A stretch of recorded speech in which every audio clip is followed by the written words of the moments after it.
Hello, everyone, and welcome to a new episode of Hurricane D.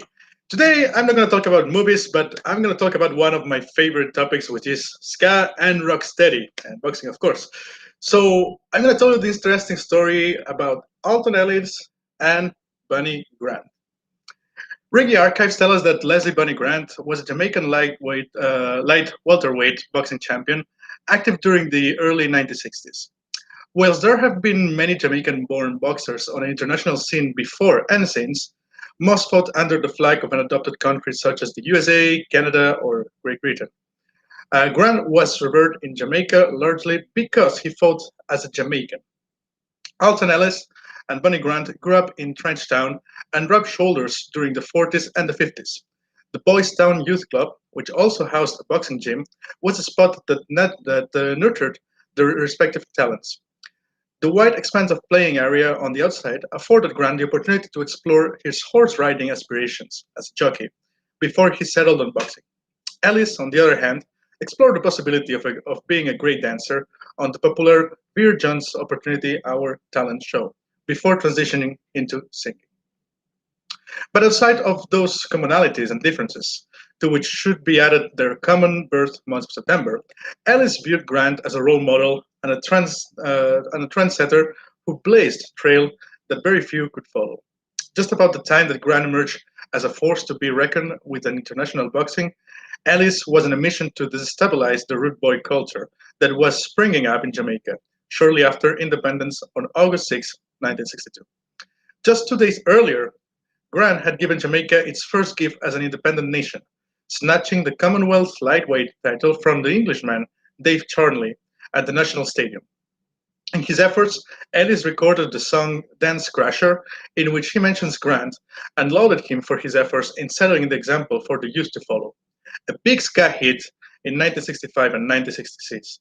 Ellis sang, Ellis sang it to the beat of the Treasure Isle All Stars Band. And the lyrics is as follows. Be a fighter, be a prize fighter. Instead of dance crasher, let me tell you, be a gentleman. You could be a champion like Mr. Bunny Grant.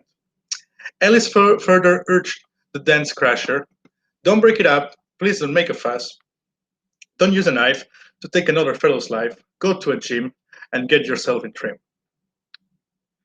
History has it that the recording was primarily directed at a notorious bad man named Busby, who frequented the Trenchtown area and developed a habit of crashing or mashing up the dances.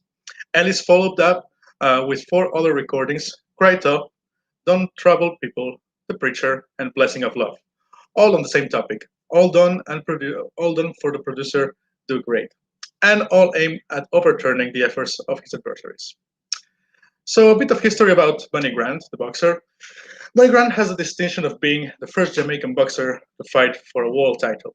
He fought the American champion Eddie Perkins for the World Junior Welterweight boxing title at the National Stadium on April 18, 1964, but lost in an unanimous points decision.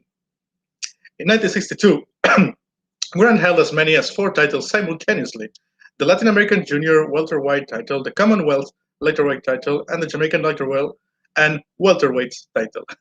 Sorry for my pronunciation.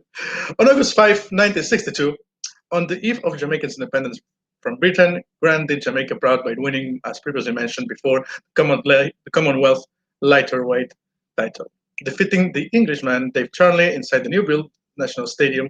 It was a fitting independence gift. By virtue on his outstanding exploits in the ring that year, Grant, at age 22, was named Jamaica's first Sportsman of the Year by Machado Foundation. During his heyday, the boxer, whose real name is George Leslie Grant, was not only a genuine crowd puller, but a role model to young aspiring sportsmen as well. He was immensely popular. Blessed with a fast pair of hands, good footwork, and a pushing left jab, the man who fought 8 world champions in the lightweight and welterweight divisions in a career spanning 15 years, ended with a professional ring record of 102 fights, 86 wins, 10 losses, and 6 draws. Quite remarkable.